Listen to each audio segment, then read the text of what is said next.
जय हिंद दोस्तों, आप सभी का स्वागत है अपने YouTube चैनल भावी शिक्षक मंच में। जैसा कि आप लोग जानते हैं, हमारे 4th चैप्टर कंप्लीट होने के बाद मैं आप लोगों के लिए प्रैक्टिस सेट लेके आती हूँ। आपका जो है कल मैं आप लोगों के लिए जो है चैप्टर नंबर 9 का खुशहाल गांव समृद्ध शहर और चैप्टर नंबर 10 व्यापारी राज्य और तीर्थयात्री, चैप्टर नंबर 11 नए साम्राज्य और उनके राज्य, चैप्टर नंबर 12 इमारतें, चित्र तथा किताबें, इनका जो है मैं आप लोगों का एमसीक्यू लेके आ चुकी हूँ एक। अब उसके बाद जो है आज जो है हम उसी का सेकंड पार्ट कर रहे हैं। हालांकि ये जो है हमारा 6 नंबर का प्रैक्टिस सेट चल रहा है। अभी तक हमारे 5 प्रैक्टिस सेट कंप्लीट हो चुके हैं, जो कि चैप्टर नंबर 1 से लेके चैप्टर नंबर 12 तक के उसमें क्वेश्चंस हैं। यानी ये क्लास 6 की जो हमारी हिस्ट्री की एनसीईआरटी है उसमें से क्वेश्चन है एंशिएंट हिस्ट्री के।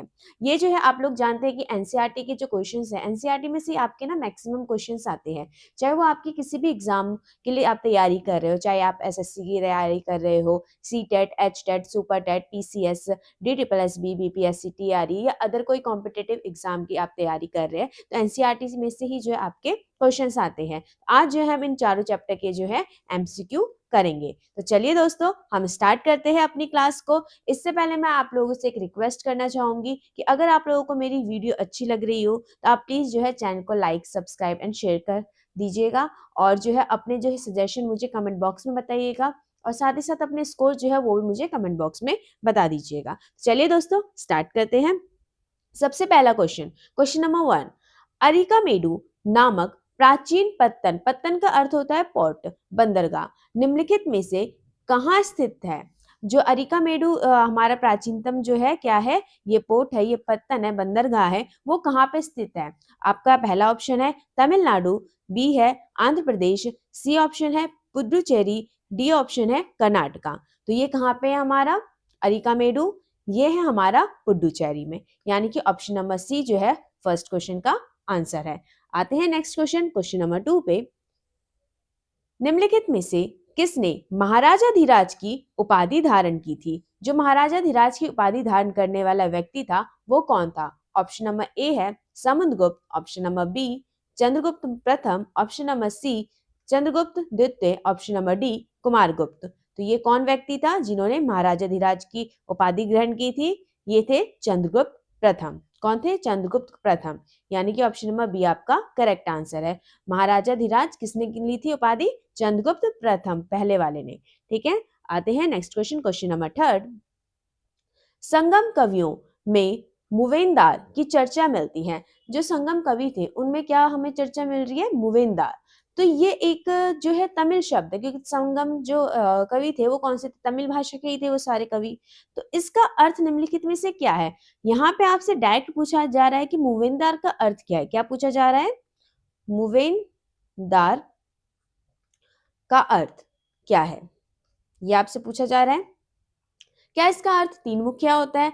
क्या इसका अर्थ भूस्वामी होता है? क्या इसका अर्थ जो है ग्राम प्रधान होता है या सरदार होता है? मुवेंदार जो है वो किन के लिए यूज किया जाता था?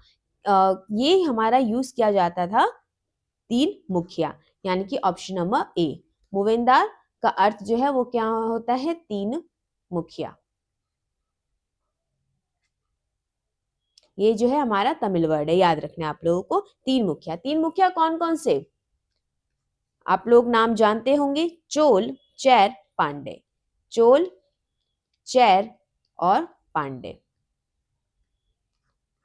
ये तीन मुखिया की यहाँ पे बात की गई है। तीन मुखिया को क्या बोला गया? मुवेंदार। चोल, चैर, पांडे, इनको जो है मुवेंदार बोला गया है। तो आपका जो है क्वेश्चन नंबर 3 का जो है ऑप्शन नंबर ए सही आंसर है। क्वेश्चन नंबर 4, दक्षिणापथ के स्वामी निम्नलिखित में से कौन कहे जाते थे? जो दक्षिणापथ के स्वामी थे वो कौन थे? क्या वो चैर थे? क्या वो सातवाहन थे? क्या वो पांडे थे? या फिर ऑप्शन नंबर डी वो कुषाण थे? तो वे कौन थे जो दक्षिणापथ के स्वामी कहे जाते थे? दक्षिणापथ के स्वामी, ये कहा जाता था दक्षिणापथ के स्वामी सातवाहनों को। सातवाहनों को क्या बोला जाता था? दक्षिणापथ के स्वामी, दक्षिणापथ के स्वामी। तो आपका जो है option number B correct answer है क्वेश्चन नंबर 4 का। नेक्स्ट क्वेश्चन नंबर 5, ये आपका इजी है कि रामायण की जो है रचना निम्नलिखित में से किसने की थी? तो ये आप लोगों को आना चाहिए। रामायण की रचना किसने की थी? वाल्मीकि, सितले, सतनार, कालिदास, इलांगो। किसने की थी? रामायण की रचना। रामायण के रचयिता जो थे वो थे वाल्मीकि। कौन थे? वाल्मीकि। यानी कि ऑप्शन नंबर ए जो है वो करेक्ट आंसर है, वाल्मीकि। इन्होंने जो है इसमें जो है 24,000 जो है श्लोक, 24,000 श्लोक जो है उसका जो है ये 7 कांडों में बांटा गया है। 7 कांडों में इसको बांटा गया और श्लोक जो हमारे कितने हैं? श्लोक आप लोगों को देखने को मिलते हैं 24,000 इसके अंतर्गत रामायण में। तो ये किसकी रचना है? रामायण। ये है वाल्मीकि जी की। आते हैं next question, question number 6। Ravi Kirti निम्नलिखित में से किसके दरबारी कवि थे? जो रवि कीर्ति थे वो किसके दरबारी कवि थे, ये आप लोगों से पूछा जा रहा है।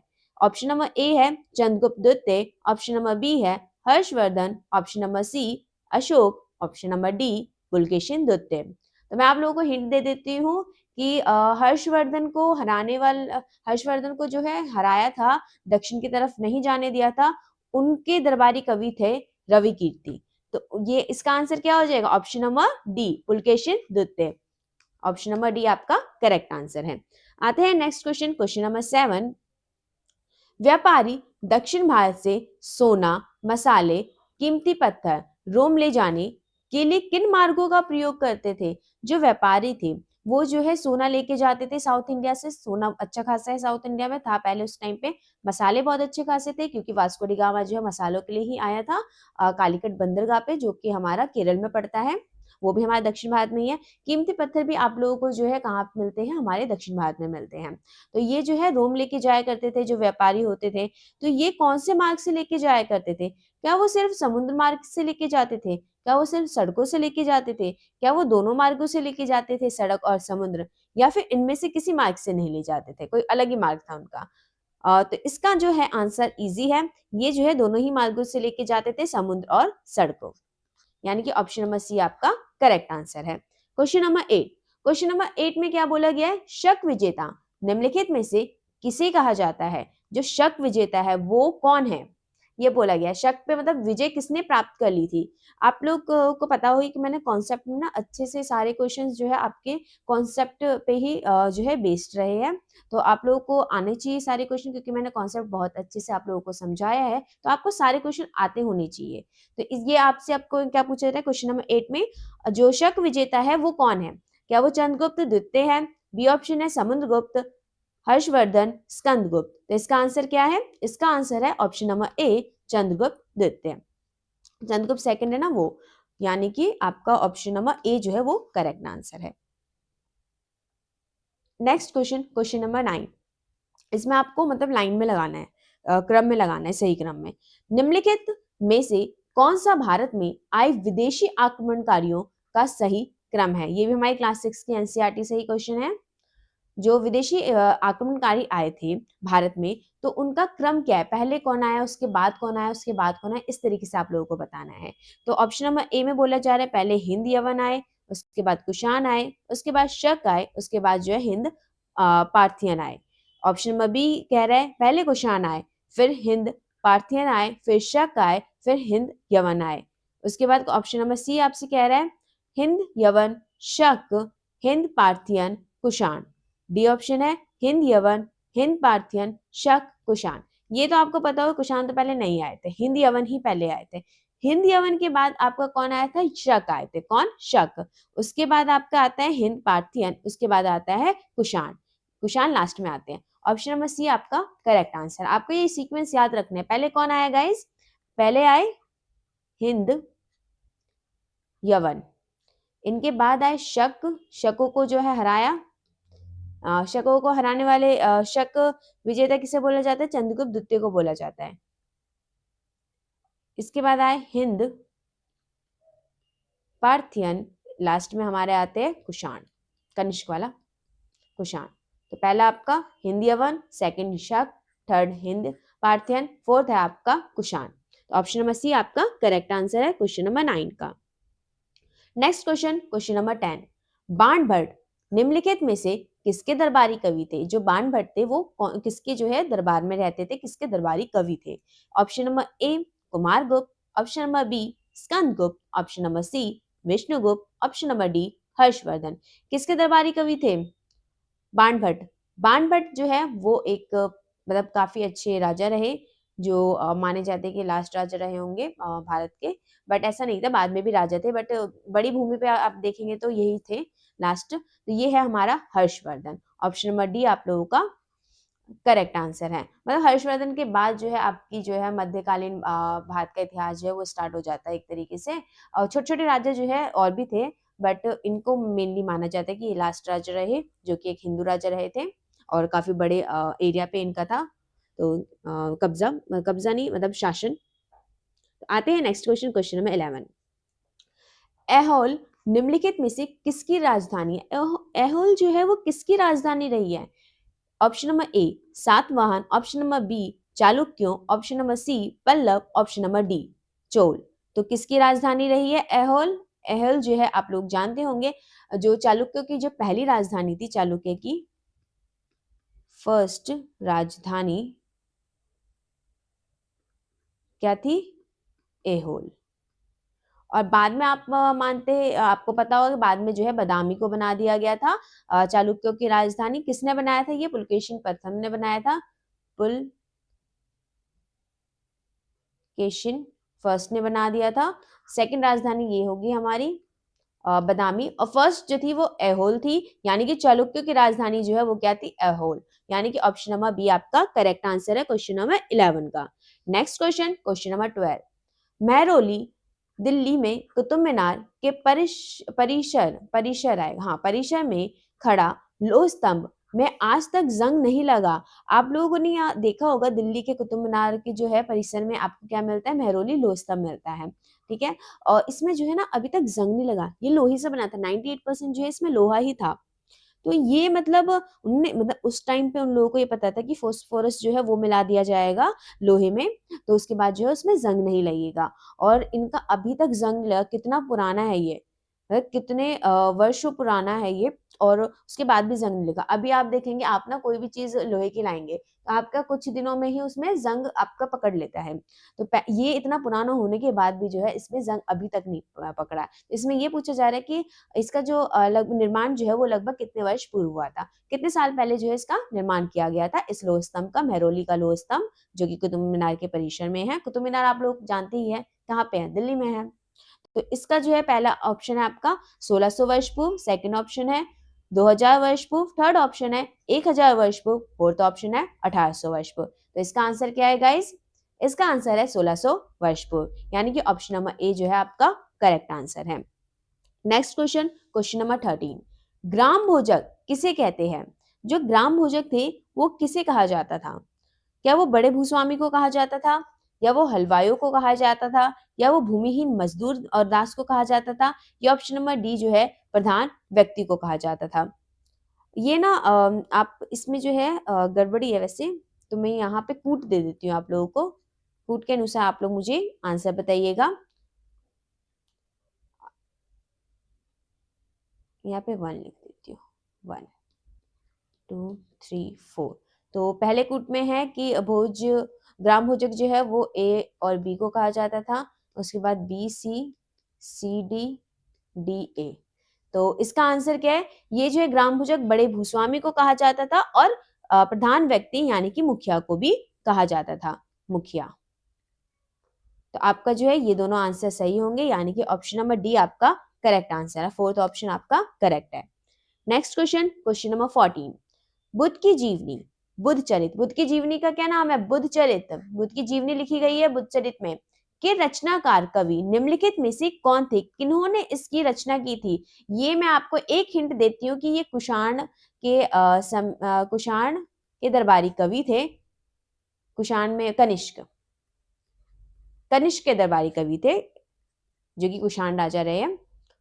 तो ये अश्वघोष थे, या ये पार्श्व थे, या ये नागार्जुन थे, या ये वसुमित्र थे? तो आप लोग मुझे बताइएगा कि बुद्ध चरित की रचना किसने की है? जो बुद्ध की जीवनी है, कौन है रचयिता? ये है अश्वघोष, यानी कि ऑप्शन नंबर ए आपका करेक्ट आंसर है। Next question, question number 15। Meghadutam निम्नलिखित में से किसकी रचना है? मेघदूतम के रचयिता कौन है? क्या वो वाल्मीकि हैं? क्या वो सितले सतनार है? क्या वो कालिदास है? या फिर वो इलांगो है? तो कौन है मेघदूतम के रचयिता? मेघदूतम के रचयिता है कालिदास जी, यानी कि option number C correct answer है। नेक्स्ट क्वेश्चन नंबर 16, मणिमेखले की रचना निम्नलिखित में से किसने की थी? मणिमेखले की रचना किसने की थी? वाल्मीकि जी ने, सितले सतनार जी ने, कालिदास जी ने या इलांगो जी ने? किसने की थी मणिमेखले की रचना? मणिमेखले की रचयिता जो है वो है सितले सतनार, यानी कि ऑप्शन नंबर बी, मणिमेखले सितले सतनार।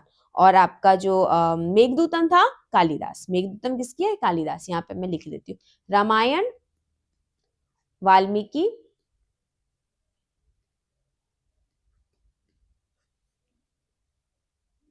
और मेघदूतम कालिदास, मणिमेखले मणिमेखले सितले सतनार। और इलांगो की कौन सी है? शिल्पाधिकारम। कौन सी इलांगो की? शिल्पाधिकारम। शिल्पाधिकारम किसकी है? इलांगो की रचना है। तो आप लोगों को मैंने एक बार और रिवाइज करवा दिया। चलिए आते हैं नेक्स्ट क्वेश्चन नंबर 17। भारतीय उपमहाद्वीप में लोह का प्रयोग लगभग कितने वर्ष पूर्व शुरू हुआ? जो भारत का उपमहाद्वीप है उसमें लोहे का जो यूज है वो कितने वर्ष पूर्व हुआ था, ये पूछा जा रहा है आपसे। ऑप्शन नंबर ए 3000 वर्ष पूर्व, ऑप्शन नंबर बी 3500 वर्ष पूर्व, ऑप्शन नंबर सी 2500 वर्ष पूर्व, ऑप्शन नंबर डी 2900 वर्ष पूर्व। तो कितने वर्ष पूर्व किया गया? ये किया गया है 3000 वर्ष पूर्व, यानी कि option number A correct answer है। क्वेश्चन नंबर 18, पल्लवों की राजधानी निम्नलिखित में से कौन सी थी? अब यहाँ पे पल्लव की राजधानी पूछी है। ऐहोल जो है वो किसकी राजधानी थी? चालुक्यों की। और चालुक्य की बाद की राजधानी कौन सी थी? बादामी। और यहाँ पे पूछा जा रहा है पल्लव की राजधानी कौन सी थी? Option number A Kanchipuram, option number B Madurai, option number C Aihole, option number D Vallabhi. तो कौन सी राजधानी थी? कौन सा कैपिटल था पल्लवों का? पल्लव कैपिटल जो है वो था कांचीपुरम। पल्लव का कैपिटल कांचीपुरम, यानी कि option number A correct answer है। नेक्स्ट क्वेश्चन नंबर 19, निम्नलिखित में से आर्यभट्टियम के लेखक कौन है? ये तो आपको नाम से ही पता चल गया होगा कि इसके लेखक कौन है। Aryabhattiyam, option number A Vyasa, option number B Mankhak, option number C Aryabhatta, option number D Chanakya. तो कौन है भट्टियम के लेखक? ये है Aryabhatta ji. Option number C correct answer है। क्वेश्चन नंबर 20, दक्षिण भारत में स्थित अरिकामेडु का रोमन नाम लिखित में से क्या है? अरिकामेडु का जो रोमन नेम है वो क्या है, ये पूछा जा रहा है। ये जो है क्या है? ये हमारा बंदरगाह है, बंदरगाह जो कि कहाँ पे था? पुडुचेरी। पुडुचेरी इसको जो है रोमन, इसका नेम क्या है अरिकामेडु का, ये पूछा जा रहा है। ऑप्शन नंबर ए है Paduka, option number B Barygaza, option number D Masulipatnam, option number D जो है मजूरी। सी मसूलीपट्टनम था और जो ऑप्शन नंबर डी है वो है मुजिरेम। तो आपका अरिकामेडु को जो है रोमन नेम क्या है? अरिकामेडु का रोमन नेम ये है पाडुका। क्योंकि देखो पुडुचेरी है, पुडुचेरी में हमारा अरिकामेडु है, पुडुचेरी को ही पाडुका बोला गया इन्होंने। पी याद रखिएगा, पी से पुडुचेरी, पी से पाडुका, यानी कि ऑप्शन नंबर ए जो है वो करेक्ट आंसर है।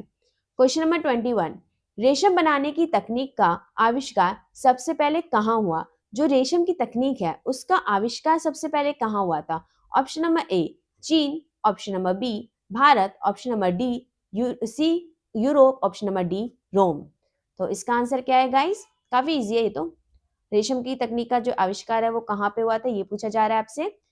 इसका हुआ था, ये हुआ था चाइना में, यानी कि ऑप्शन नंबर ए आपका करेक्ट आंसर है। इन्होंने काफी टाइम से छुपा के रखा था अपना ये तकनीक, ताकि कहीं पे मतलब ये लीक ना हो जाए, क्योंकि इसके ना काफी ज्यादा रेशम की जो है मांग, डिमांड जो है वो बहुत ही ज्यादा थे, इस वजह से बहुत हाई रेट में जाता था, बिकता था ये।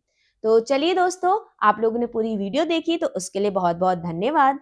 और आप लोगों को जो है मेरी वीडियो अच्छी लग रही हो तो प्लीज चैनल को लाइक, सब्सक्राइब और बेल आइकॉन दबाना और साथ ही साथ जो है शेयर करना ना भूले। जैसा कि आप लोगों को पता है आज मैंने आपको चैप्टर नंबर 9, 10, 11, 12 इसके क्वेश्चंस करवाए थे। टोटल अब हमारे क्वेश्चंस हो चुके हैं दोनों वीडियो के हम माने तो 20, 40, 41 हो चुके हैं हमारे अब तक क्वेश्चंस इस इन चैप्टर्स की। तो आपका जो है अब क्लास 6 की हिस्ट्री तो कंप्लीट हो चुकी है। क्लास 6 हिस्ट्री आपकी क्या हो गई है, कंप्लीट हो गई है। आपको सारे मतलब 1 से लेके 12 तक के चैप्टर करवा दिए गए, आपको प्रैक्टिस सेट भी करवाया गया है। और जो है अब मैं जो है क्या है प्रॉपर जो है वो एंशिएंट हिस्ट्री का जो है क्वेश्चंस लेके आऊंगी आप लोगों के लिए। और मतलब बहुत ज़्यादा बड़ी-बड़ी वीडियो नहीं डालूंगी मैं, थोड़ी शॉर्ट में ही डालूंगी, बहुत ज़्यादा बड़ी नहीं, जैसे कि मान लीजिए 30 या 40 मिनट्स के अराउंड की जो है वीडियो होगी आप लोगों की। और जिसमें जो है एंशिएंट हिस्ट्री के और क्वेश्चंस आप लोगों के लिए लाए जाएंगे। और कुछ क्वेश्चंस को तो मैं बार-बार भी डाला करूँगी ताकि आप लोगों की रिवीजन अच्छे से हो सके, क्योंकि मुझे पता है कि आप ना धीरे मतलब भूल जाएँगे। ऑब्वियसली कुछ कुछ क्वेश्चंस जो है वो हमारे माइंड से स्किप हो ही जाते हैं। आपकी कॉन्सेप्ट पहली बात तो आप कॉन्सेप्ट वाली वीडियो देखिएगा। पहले सबसे पहले आपको क्या करना है, फर्स्ट स्टेप आपका क्या होगा, कॉन्सेप्ट आपको क्लियर करने हैं। कॉन्सेप्ट की वीडियो देखिए, उसके बाद जो है आपको प्रैक्टिस सेट करने हैं। क्या करने हैं, प्रैक्टिस सेट। उसके बाद आप जो है प्रॉपर एंशिएंट हिस्ट्री का जो है क्वेश्चंस करिएगा, एंशिएंट हिस्ट्री का क्वेश्चंस। तो अब जो है मैं आप लोगों को कौन से कॉन्सेप्ट करवाऊंगी, अब मैं आपको ज्योग्राफी स्टार्ट कर दूंगी। ज्योग्राफी क्लास 6 की, और इसके भी मैं एमसीक्यू लेती आया करूंगी। जैसे हमारे चैप्टर्स कंप्लीट होंगे कुछ, उसके बाद जो है एमसीक्यू लाया करूंगी। तो चलिए दोस्तों, अब हम जो है अपनी नेक्स्ट वीडियो में मिलेंगे। आप लोगों को अगर कोई सजेशन देना है वो आप लोग मुझे कमेंट बॉक्स में बता सकते हैं। और साथ ही साथ जो है आप लोगों को अगर वीडियो अच्छी लग रही हो या आपके लिए थोड़ी सी भी हेल्पफुल रही हो, 1% भी आपको ऐसा लगा हो कि हाँ मुझे ये चीज़ समझ में आ गई है, तो आप जो है प्लीज़ चैनल को लाइक, सब्सक्राइब एंड शेयर करना ना भूलें। और बेल आइकन दबाएंगे तो आपका ही फायदा है, क्योंकि आपको जो है फिर नेक्स्ट वीडियो की जो है आपको नोटिफिकेशन मिल जाएगी। तो आप लोगों का बहुत बहुत धन्यवाद ये वीडियो देखने के लिए। तो thank you so much guys, मिलते हैं नेक्स्ट वीडियो में। अब हम ज्योग्राफी स्टार्ट करेंगे क्लास 6 की। तो जय हिंद दोस्तों, मिलते हैं नेक्स्ट वीडियो में।